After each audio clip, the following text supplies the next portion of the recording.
তো কিছু রান্না করছি। আমার নেনা এখন কইতাছে এগুলা দিয়ে নাকি ভাত খাইব না, আর তাই লেগে আমি দিচ্ছি আলু বেগুন টমেটো দিয়ে একটু তরকারি। আর বেশি কিন্তু মশলা মশলা দিই না, ভাজাভাজি করি না, ডাইরেক্ট সম্বাদ দিয়ে একটু জিরা মরচা গুঁড়া দিয়ে আমি করতে চাইছি আমার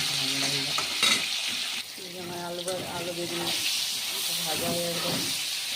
আমি এখন জল মিষ্টি মশলাগুলো রাখছিলাম জলের মধ্যে, একটু বেশি করে জল দিয়ে নিচ্ছি।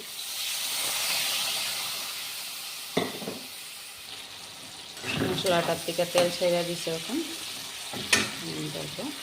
জল দিয়ে এলাম এখন।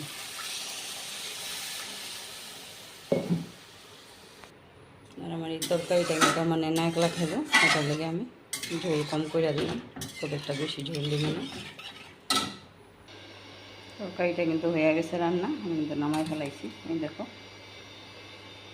যেভাবে নাকি আলু বেগুন টমেটো দিয়ে মাছের ঝোল রান্না করে এভাবেই রান্না করছি তরকারিটা। এইভাবে রান্না করলে আমার নেনা খাইয়ে খুব ভালো পায়। আর তোমরা কে কে ভালো পাও কমেন্টে জানাইও বন্ধুরা, আর তরকারিটা কে কমেছে এটাও কমেন্টে জানাইও। তো শুভ দুপুরে শুভেচ্ছা রইল, সবাই ভালো থাকো সুস্থ থাকো, বাই বাই।